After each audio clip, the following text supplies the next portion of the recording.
My brother said, "You don't deserve any inheritance," until the lawyer read the part where I got the house. I was 22 when our grandfather died. He'd raised me after my parents' accident, but my brother Dalton had always been the favorite, or so everyone thought. Dalton got the good grades, the football scholarship, the corner office at Dad's old firm. I got community college and a job managing a coffee shop. At the reading of the will, Dalton showed up in a custom suit, already mentally redecorating Grandpa's Victorian mansion. I wore my work uniform because I had a shift right after. The lawyer, an elderly man named Mr. Pemberton, cleared his throat and began reading. To my grandson Dalton, I leave my investment portfolio, currently valued at $340,000. Dalton smirked at me across the mahogany table. Our Aunt Beatrice smiled approvingly. My Uncle Raymond nodded like this was exactly how things should be. And to my granddaughter, Mr. Pemberton continued, adjusting his glasses, I leave the house at 1847 Maple Grove, along with all its contents. The room went silent. That's a mistake, Dalton said immediately. She barely visited. I was there every Sunday. Mr. Pemberton's expression didn't change. Your grandfather was very specific. He rewrote this section 3 times to ensure clarity. This is ridiculous, Aunt Beatrice cut in. The house is worth at least $500,000. The investments should be split evenly. I sat frozen, remembering all those Sundays Dalton mentioned.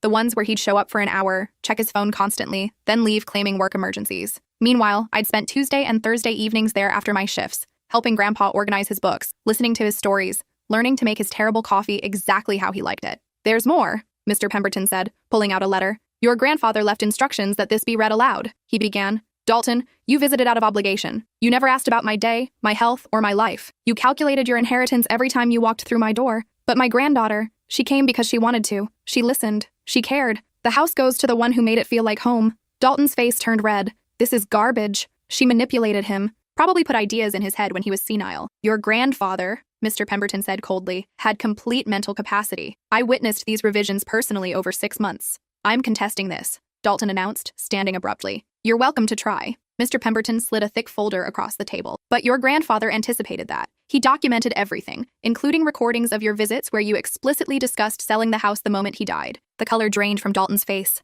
I finally found my voice. You recorded him? He recorded himself, Mr. Pemberton corrected. He wanted to ensure his wishes were honored. That's when Aunt Beatrice turned on me. If you had any decency, you'd split this properly. If Dalton had any decency, I replied quietly, he would have spent time with Grandpa because he loved him, not because he wanted something. I left that office and drove straight to the house. My house. As I unlocked the door, I noticed an envelope taped to the inside frame, my name written in Grandpa's shaky handwriting. Inside was a key and a note. Check the study. 3rd bookshelf, behind the law books. My hands trembled as I found the spot. Behind a row of dusty legal text was a small door I'd never noticed. Inside was a wall safe. The key fit perfectly. When I opened it, my breath caught. Stacks of cash, jewelry, and dozens of leather journals. But it was the top journal that made my heart stop. The first page read, Evidence of Dalton's fraud. Begin here. I sank into Grandpa's worn leather chair and started reading. The first entry was dated 3 years ago. Grandpa's handwriting was steadier then, before the arthritis got bad. Today, Dalton asked to borrow $50,000 for a real estate investment. He showed me documents, seemed legitimate. I wrote the check, but something felt wrong about how quickly he wanted the money. I flipped through pages of dates, amounts,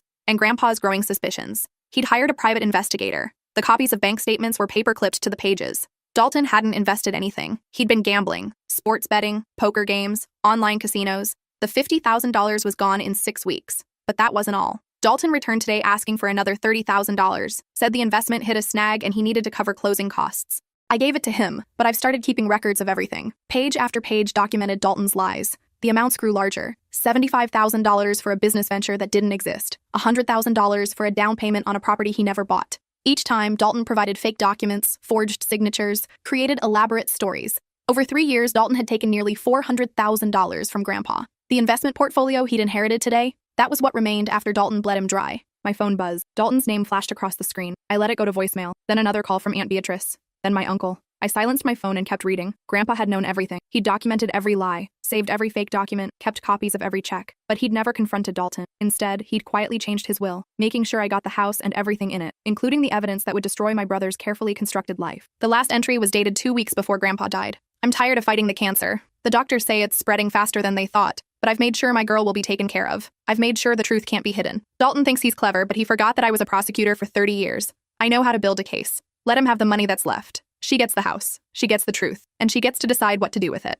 I sat in that study for 3 hours, reading every word, examining every document, bank statements showing withdrawals that matched Dalton's deposits, photos the private investigator had taken of Dalton at casinos, at illegal poker rooms, at racetracks, copies of the fake business proposals he'd shown Grandpa. It was all there, a complete record of systematic fraud. When I finally stood up, my legs were numb. I gathered the most important documents and locked the safe. The journals went into my backpack. I wasn't sure yet what I'd do with them, but I knew I needed copies of everything. My phone showed 17 missed calls, 12 from Dalton, 3 from Aunt Beatrice, 2 from my uncle. There was also a text from Dalton. "We need to talk. I'm willing to buy the house from you. Name your price." I didn't respond. Instead, I walked through the house slowly, really looked at it for the first time as mine. The kitchen where Grandpa taught me to make his mother's biscuits. The living room where we'd watch old westerns on Sunday afternoons. The real Sundays. The ones Dalton never stayed for. The bedroom that had been mine during high school, after the accident, when Grandpa had taken me in while Dalton went off to college. This house held every good memory I had after losing my parents, and Grandpa had made sure I'd never lose it. But he'd also given me something else, a choice, a weapon. I could turn these journals over to the police. Dalton had committed fraud, elder abuse. He'd exploited a sick old man for hundreds of thousands of dollars. He'd go to prison, or I could keep the secret. Let him live with his guilt, if he even felt any, or I could use it as leverage. I walked back to the study and pulled out Grandpa's old laptop from the desk drawer. It took me a few tries to guess the password, but I finally got in with his wedding anniversary. There was a folder on the desktop labeled "For My Girl." Inside were scanned copies of everything in the safe, but there was also a video file. I clicked it. Grandpa's face filled the screen. He looked thin, tired, his skin that papery quality it had gotten in those final weeks. "Hi, sweetheart," he said, and my eyes immediately filled with tears. "If you're watching this, then I'm gone, and you've found what I left you." He paused, coughed, took a sip of water. "I know what you're thinking. You're wondering what to do with what you've learned. You're wondering if I wanted you to punish your brother or protect him." He leaned closer to the camera. "The truth is, I don't know what I want you to do. That's not my choice to make. But I'll tell you what I learned in 30 years as a prosecutor. Justice isn't always the same as revenge. And family, well, family is complicated." Another pause. His hand shook slightly as he adjusted his reading glasses. "Your brother is weak. He always has been. He got praised for every little thing, told he was special, given every advantage, and it made him entitled, made him think the world owed him something. When things got hard, when he made mistakes, he didn't know how to handle it. So he lied. He took shortcuts. He convinced himself he deserved whatever he could take." Grandpa's expression softened. "But you've worked for everything. You've been knocked down and gotten back up. You've never asked for anything you didn't earn. That's why you get the house. That's why you get to make this choice." He looked directly into the camera, and I felt like he could see me. "Whatever you decide, I support it. Turn him in, use it as leverage, or forgive him and move on. But know this, you don't owe him anything. You don't owe anyone anything. This is your life, your house, your choice." The video ended. I sat there for a long time, the cursor blinking on the dark screen. My phone buzzed again. This time it was a text from my manager at the coffee shop. "Hey, you okay? You missed your shift. First time ever. Just checking in." I'd completely forgotten about work. I texted back an apology, said there'd been a family emergency, asked if I could make it up tomorrow. Then I looked at the messages from Dalton again. The most recent one said, "I know you're mad about the will, but let's be adults about this. The house should be sold and split. It's only fair." Call me fair. The word made something hot and sharp rise in my chest. I pulled up the photos on my phone from earlier. I'd taken pictures of several journal pages, just in case. Pages where Grandpa detailed Dalton's lies, where he'd written about finding out about the gambling, about the fake business proposals, about the systematic theft. I attached one photo to a text message. The page where Grandpa had written, "Dalton took another $80,000 today. Told me it was for an investment property." The PI confirmed he lost it all at the Riverside Casino over one weekend. He doesn't know that I know. He thinks I'm just a stupid old man. I typed one sentence. "We need to talk. Tomorrow. The house. 10 a.m. I hit send before I could change my mind. His response came within seconds. "What is this?" I didn't reply. 3 dots appeared, disappeared, appeared again. "Where did you get that?" I turned off my phone. That night, I slept in my old room. My actual old room, the one Grandpa had kept exactly as I'd left it when I moved into my cramped studio apartment downtown. My high school yearbook still on the shelf. The quilt his wife, my grandmother, who died when I was 8, had made for my 16th birthday. Posters of bands I'd loved, now embarrassingly outdated. I lay in the dark and thought about what Grandpa had said in the video. About choice. About justice versus revenge. What did I actually want? The answer surprised me. I didn't want revenge. I didn't want Dalton in prison. I wanted him to feel what I'd felt every time he looked down at me. Every time Aunt Beatrice praised his accomplishments while ignoring mine. Every time my uncle talked about Dalton's bright future while asking if I was still at that coffee place. I wanted him to understand that he wasn't special, that he wasn't owed anything, that actions had consequences. I wanted him to be afraid. I must have fallen asleep eventually because I woke to sunlight streaming through the lace curtains. It was 8:30 a.m. I had 90 minutes before Dalton arrived. I showered in the clawfoot tub, used one of the fluffy towels from the linen closet, and dressed in jeans and one of Grandpa's old flannel shirts that I found in his bedroom. It was too big, but it smelled like his cologne, like home. By 9:45, I had everything set up in the study. The journals spread across the desk. The laptop opened to the video file. Documents arranged in neat stacks. I made coffee. Not the good stuff I made at work, but Grandpa's terrible grocery store brand that he'd insisted was perfectly fine. I made it exactly how he'd taught me, too strong, with a pinch of salt to cut the bitterness. The doorbell rang at exactly 10:20 a.m. Dalton stood on the porch in another expensive suit. Behind him, I saw Aunt Beatrice and my uncle getting out of a Mercedes. "I said just you," I called through the door. "This concerns all of us," Aunt Beatrice shouted. "That house should be split among the family. Fine, I said, and opened the door. Everyone come in. They filed into the foyer, looking around like they owned the place. My uncle immediately started examining the crown molding, probably calculating its value. Aunt Beatrice headed for the living room, her heels clicking on the hardwood. The study, I said. We're meeting in the study. Dalton looked nervous. He'd seen the photo I sent. He knew I had something. When we were all in the study, I closed the door and leaned against it. What's this about? My uncle demanded. We have lawyers preparing to contest the will. This house should be liquidated and Dalton stole from Grandpa, I said simply. The room went quiet. That's insane, Aunt Beatrice said. He would never. $396,000 over 3 years, I continued, all documented. Bank records, private investigator reports, photos, recordings, everything. I gestured to the desk. It's all right there if you want to see it. Dalton's face had gone pale. She's making this up. She's trying to discredit me so she can keep the house. Am I? I picked up one of the journals. January 18th, 3 years ago. Dalton requested $50,000 for a commercial real estate investment in the Pearl District. He showed me property listings, pro forma income statements, and a purchase agreement. I wrote him a check that afternoon. I looked at Dalton. The Pearl District development never existed, did it? You lost that money at the Riverside Casino in one weekend. Blackjack, mostly. Some roulette. My uncle's eyes narrowed. How would you know that? Because Grandpa hired an investigator. He knew something was wrong. I picked up another journal. March 3rd, same year. Dalton needed $30,000 to close on the same deal. More fake documents. Grandpa gave him the money, but he also followed him. Dalton went straight to the casino. Again. This is ridiculous, Dalton said, but his voice cracked. She probably forged these. She's been planning this for the video, I interrupted. I turned the laptop around. Grandpa recorded himself talking about it. Dated, time-stamped. Would you like me to play it? Aunt Beatrice moved toward the desk. I watched her face as she picked up one of the bank statements. Then another. Then one of the PI's reports with photos of Dalton at a poker table, chips stacked in front of him. Dalton, she said slowly. What is this? It's fake. It has to be.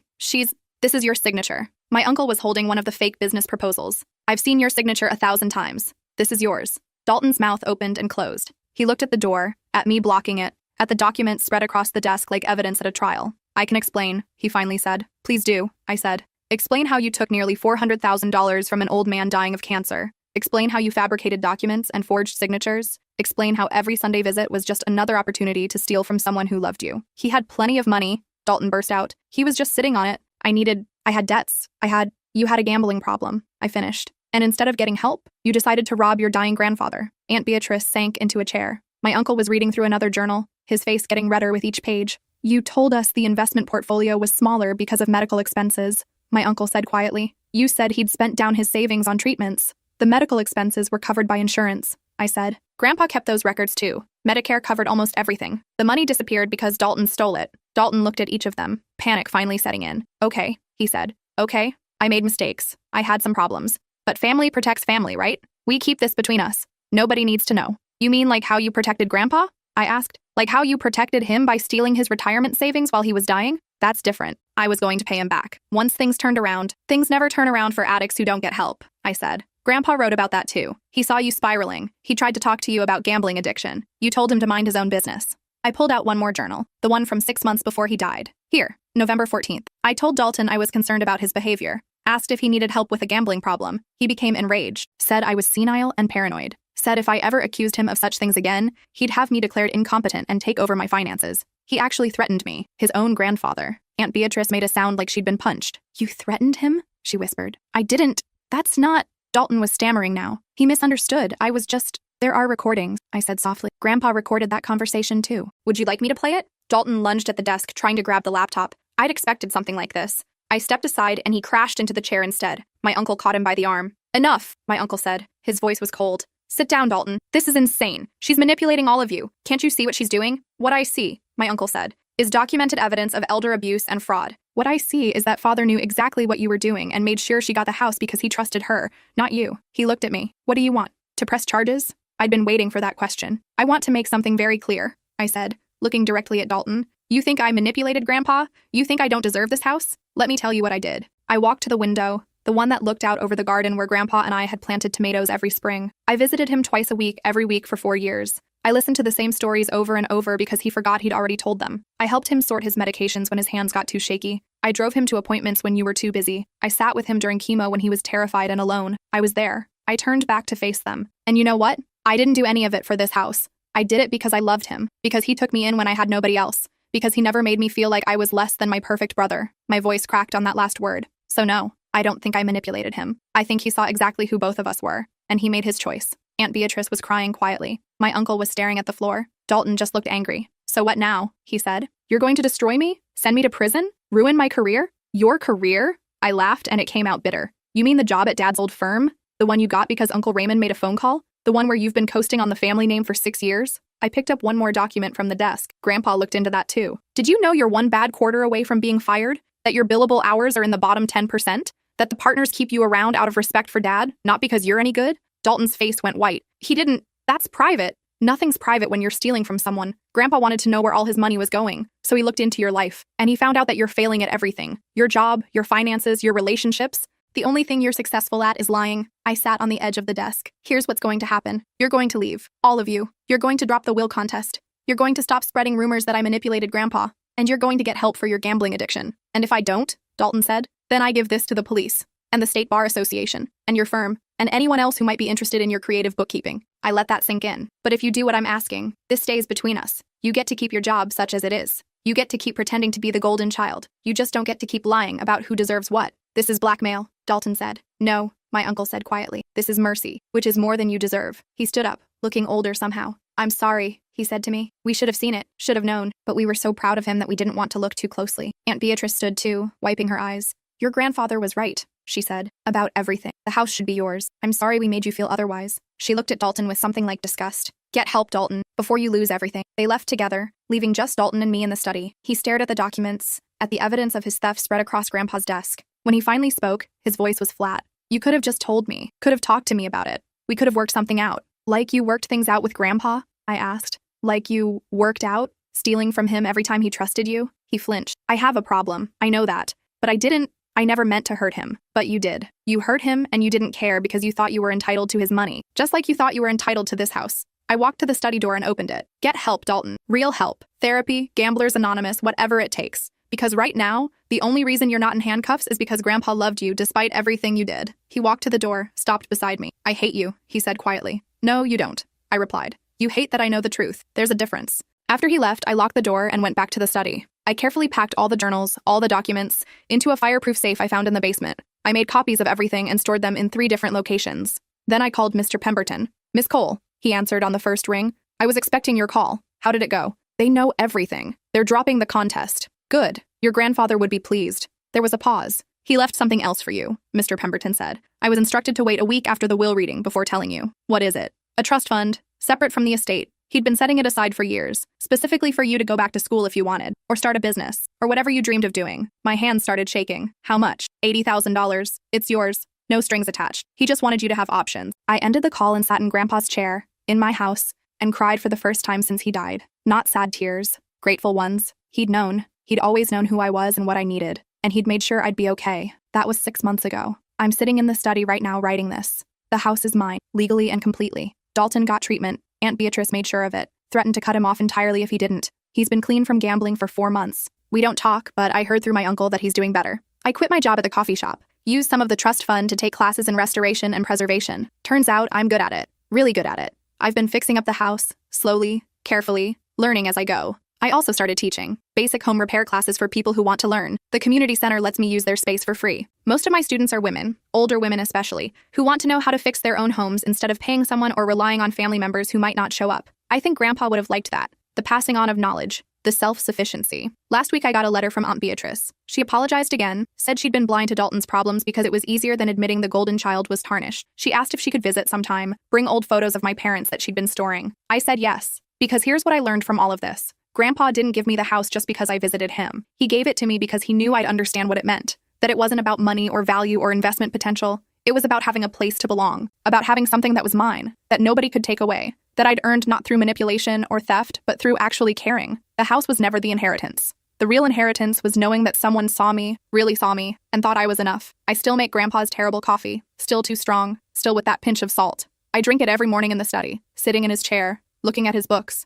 And I finally understand what he meant when he used to say, "Home isn't where you live. It's where people remember your name." He remembered mine. And now, whenever someone asks me where I live, I don't give them an address. I just smile and say, "I live in my grandfather's house, the one he wanted me to have." Because some things aren't about property or money or legal documents. Some things are just about love. 3 months after that conversation in the study, I was elbow deep in the kitchen renovation when I found it. Behind the old wallpaper in the pantry, there was a loose board. When I pried it away, expecting to find mouse damage or old pipes, I found a metal box instead. Inside were letters, dozens of them, tied with string, addressed to me. None of them had been mailed. They were dated over the past 3 years, from the time Dalton started stealing until just weeks before Grandpa died. I sat on the kitchen floor, dust in my hair, and read them one by one. The first letter started, "My dear girl, if you're reading this, it means I didn't have the courage to tell you these things while I was alive, so I'm writing them down, hoping you'll find them when you need them most." He wrote about his fears, about watching Dalton spiral and not knowing how to stop it without destroying their relationship, about the guilt he felt for not seeing it sooner, about the relief he felt when I started visiting, when he realized at least one of his grandchildren still wanted to know him as a person, not as a bank account.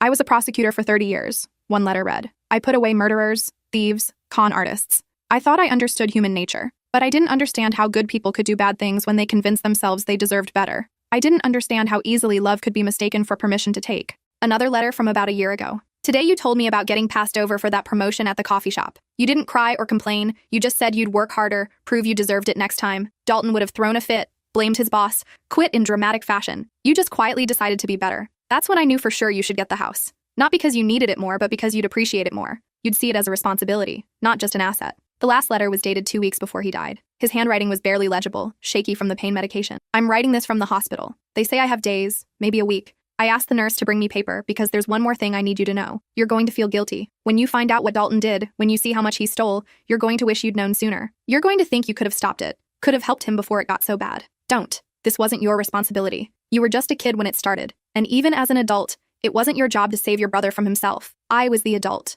I was the grandfather. I saw what was happening, and I made choices about how to handle it. I documented everything so you'd have leverage if you needed it, but also so you'd know the truth. So you wouldn't spend your life wondering if Dalton's version of events was real. The truth is this. I loved you both. But love doesn't mean enabling. Love doesn't mean pretending everything's fine when it isn't. Love means seeing someone clearly and choosing how to respond based on who they actually are, not who you wish they'd be. Dalton is weak. That's not a judgment, just a fact. He's weak, and he needs structure and consequences, or he'll destroy himself. You're strong, not because you don't hurt or struggle, but because you keep going anyway. You don't make excuses. You don't blame others. You just do what needs to be done. That's why the house is yours, because you'll take care of it, because you'll fill it with life and love and purpose, because you understand that some things matter more than money. I'm proud of you. I was always proud of you. Even when nobody else noticed what you were doing, I noticed. I saw every kindness, every sacrifice, every moment you chose to be better than the situation required. Take care of the house. Take care of yourself. And maybe, if he ever gets his act together, help your brother understand that being family means more than sharing blood.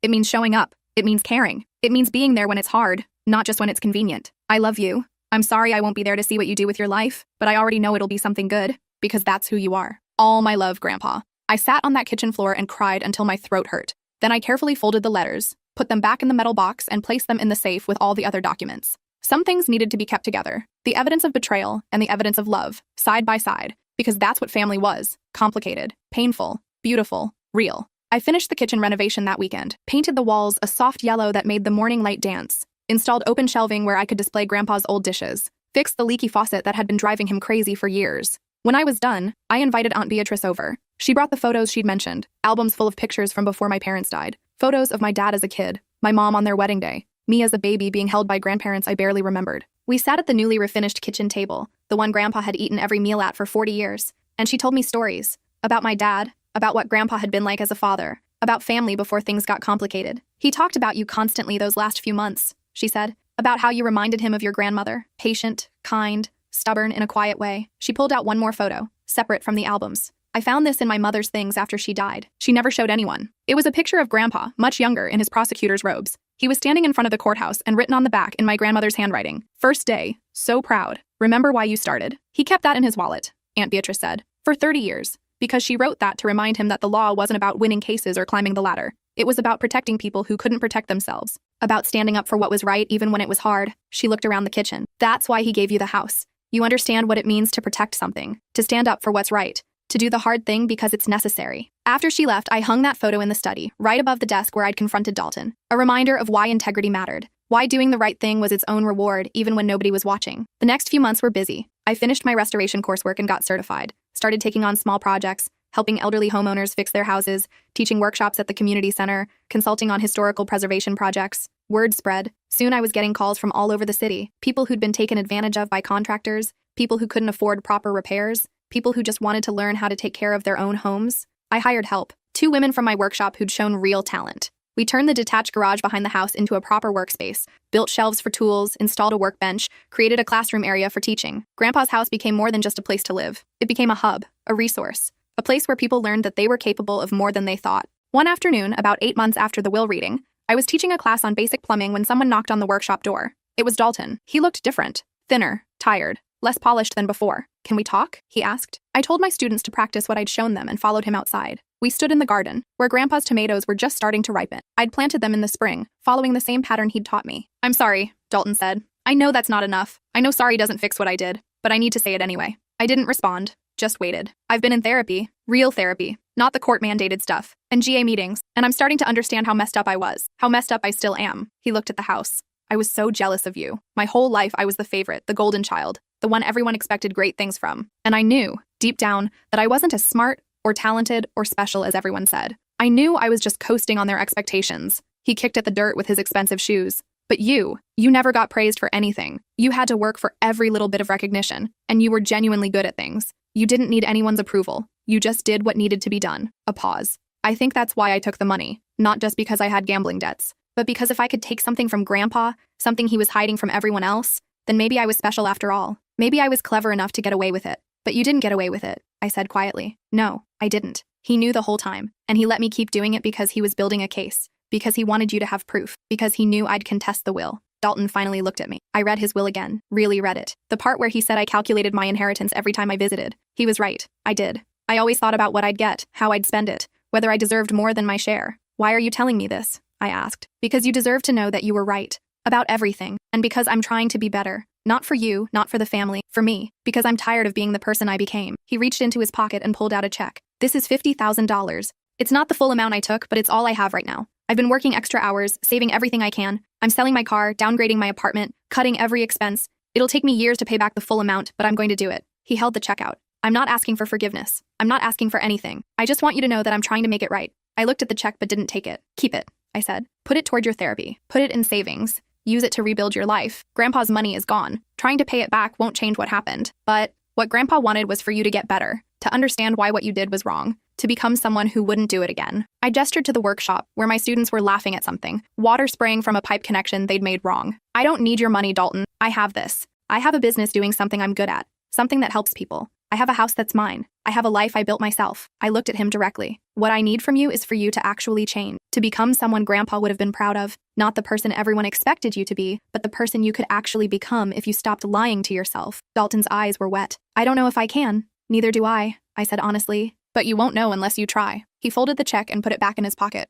"The house looks good," he said. "The garden too. Grandpa would have liked what you've done with it." "Yeah," I said. "I think he would." After he left, I stood in the garden for a long time, watching the tomatoes grow, thinking about second chances and whether people really could change. I didn't know the answer, but I knew that Grandpa had given me a choice about what to do with the truth, and I'd made my decision. I'd chosen accountability over revenge, consequences over destruction, possibility over punishment. Whether Dalton would actually change was up to him. I'd done my part. I went back to the workshop. My students had figured out the pipe connection and were celebrating. I showed them how to tighten it properly, how to check for leaks, how to be confident in their own abilities. This was my inheritance. Not just the house, but the knowledge that I could build something good from something complicated, that I could take pain and betrayal and loss and transform them into purpose, that I could choose what kind of person to be, regardless of what others expected. Grandpa had seen that in me, had believed in me, had left me not just property, but proof that I mattered, that I was capable, that I was enough exactly as I was. And that was worth more than any amount of money. That evening, after my students left, I sat on the back porch with a glass of lemonade and watched the sunset turn the sky orange and pink. The house was quiet, except for the sound of cicadas and the occasional car passing on the street.